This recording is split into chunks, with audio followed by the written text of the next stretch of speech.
obviously, everyone here is just following Stacey Abrams' example.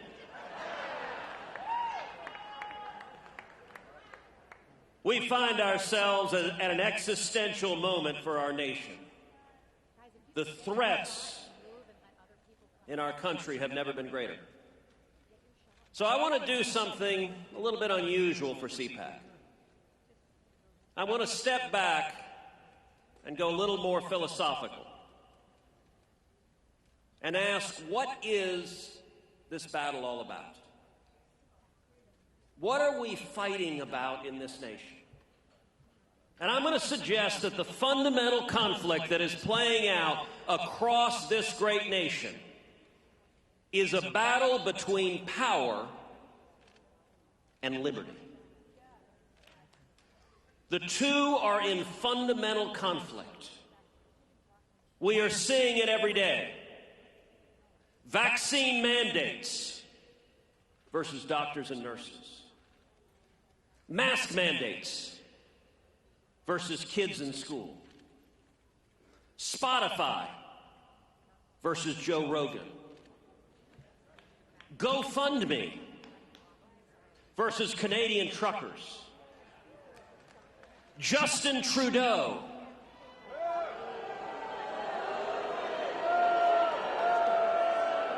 Let's pause for a second and observe that is the first time in recorded history that any Canadian has ever elicited that much of a response from any crowd on planet Earth.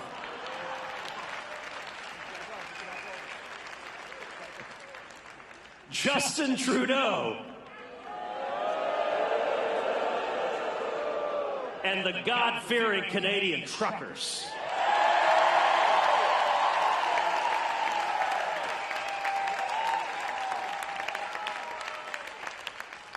The New York Times versus Barry Weiss. Levi's versus Jennifer Say. AOC versus damn near anyone who ever dared to criticize her. Although actually, as she told us, if you criticize her, it means you really want to date her.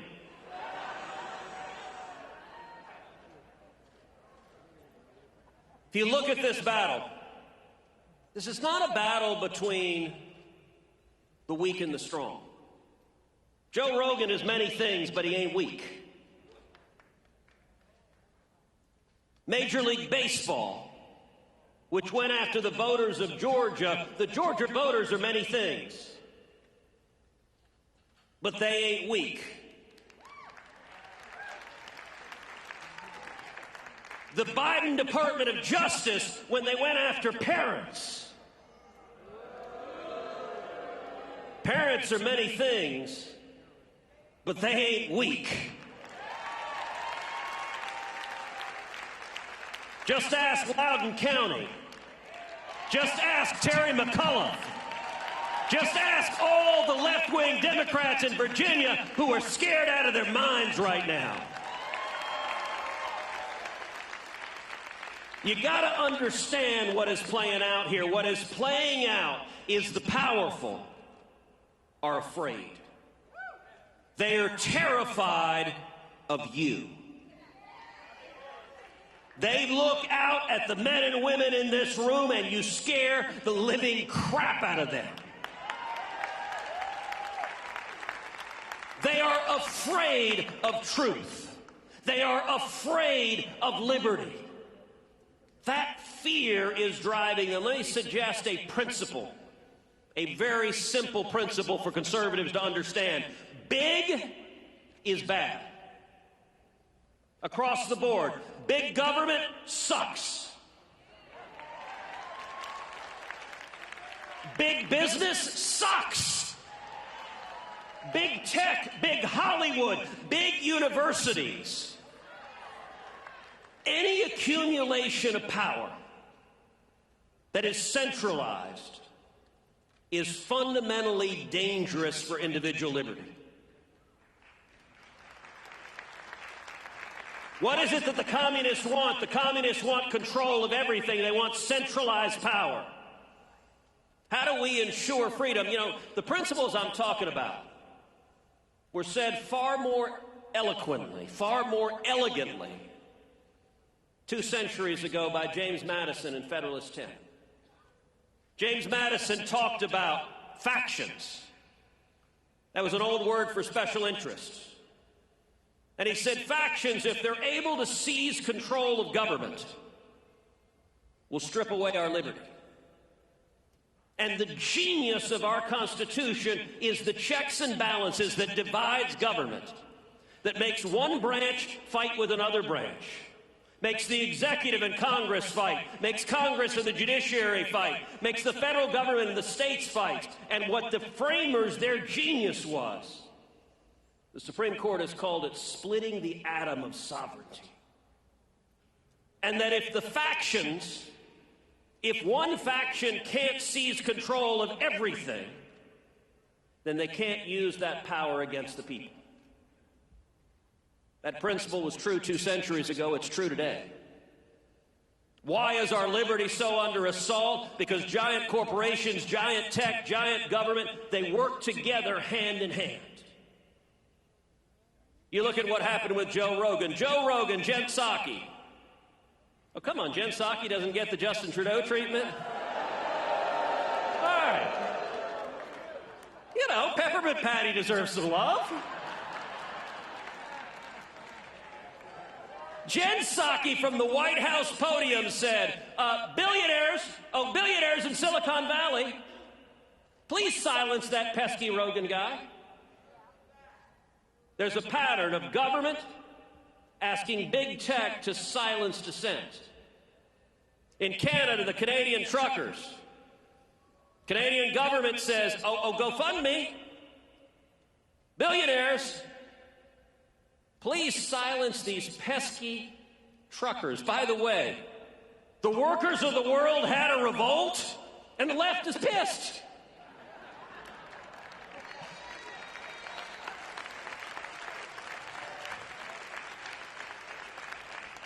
So what's the answer? The answer is threefold. Number one, fight power. Fight big government, fight big business, fight big tech, fight big Hollywood, fight big universities. Fight the centralization of power. Break it up. Break big tech up into a million little pieces.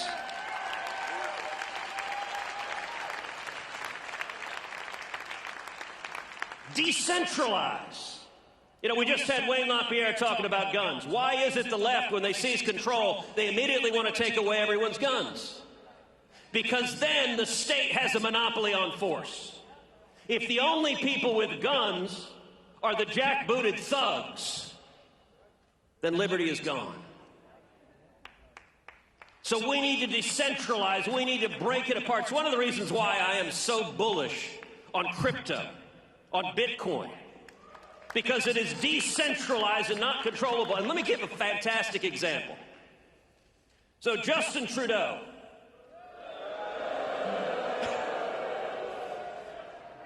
said, I don't like me some truckers, so we're going to seize your assets.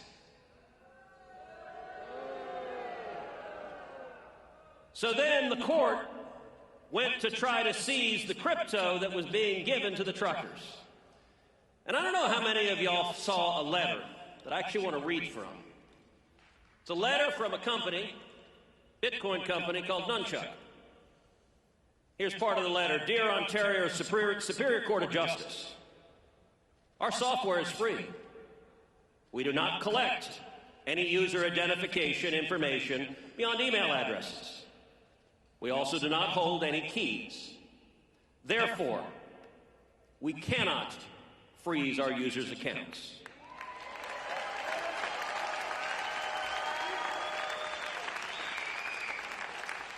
We cannot prevent them from being moved. We do not have the knowledge of, quote, the existence, nature, value, and location of our users' assets. This is by design. Please look up how self-custody and private keys work. When the Canadian dollar becomes worthless, we will be here to serve you too.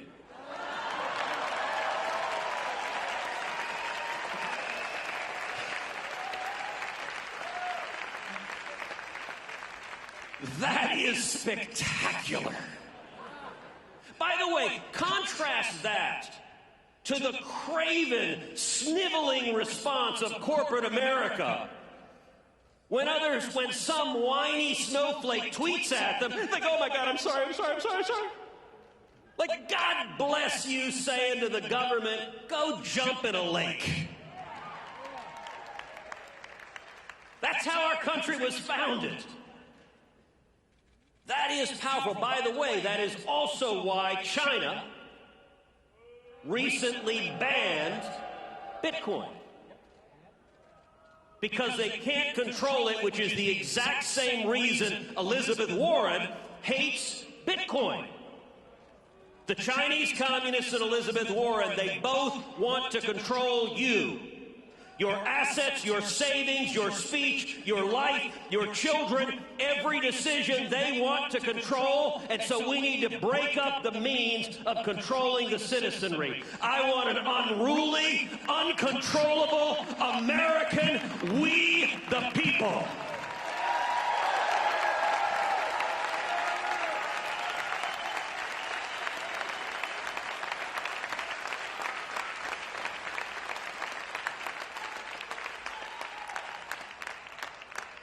Number two, don't ever apologize to the woke mob.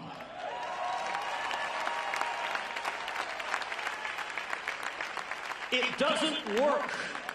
They are not engaged in rational discourse. They are not actually offended at whatever idiocy it is they're whining about that moment. They want to destroy you.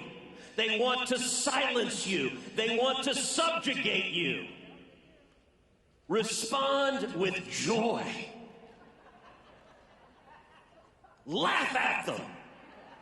It drives them bananas.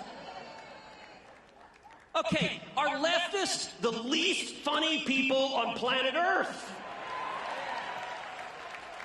You can't say that. You can't do that. No, I don't like that. I don't like. Like, shut the hell up.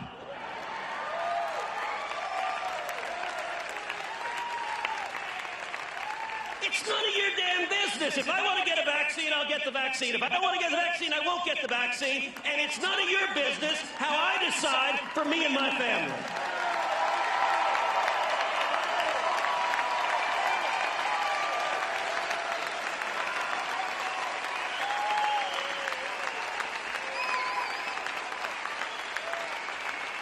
That scares them.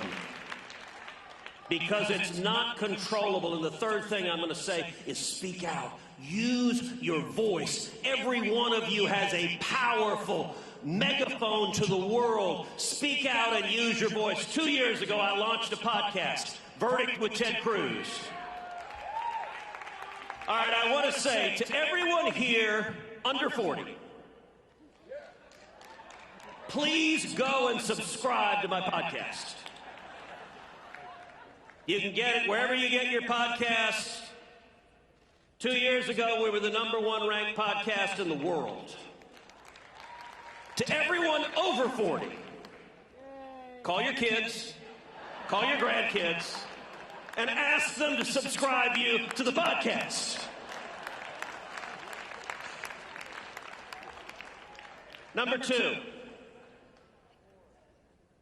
text the word Cruz to the number 24005. Let me give you that again. Cruz to 24005. Why is that? Because we're using text, we're using the podcast, we're using email, we're using social media, we're using every tool to mobilize and energize a grassroots army, because we are taking this country back from the lunatic socialist left that is trying to destroy our freedom.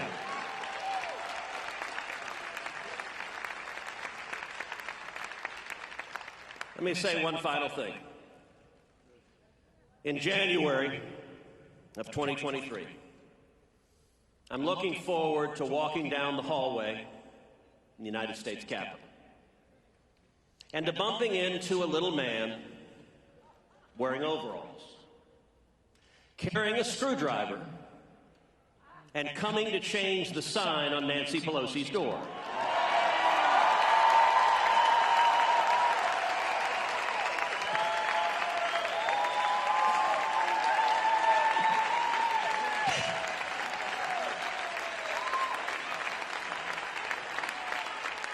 And Nancy is going to get on her broom. Okay, no, that's not fair. That's not fair. She's going to get on her private jet, called the USS Broom, and fly back to California. And we're going to send Chuck Schumer back to New York City. And then we're going to tell Joe Biden it's 2025 and he'll just wander back to Delaware.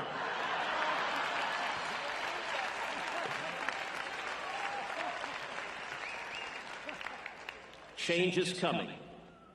It is powerful. You want to know how powerful? Find me one person on planet Earth who doesn't know what "Let's Go Brandon" means.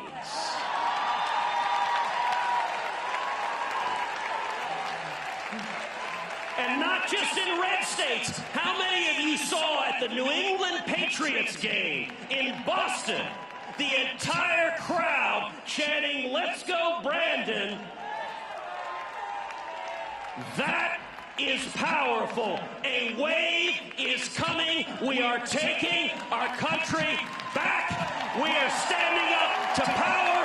We are defending liberty. We are defending the Constitution. We are defending the Bill of Rights. And together, we will save this great nation. God bless you.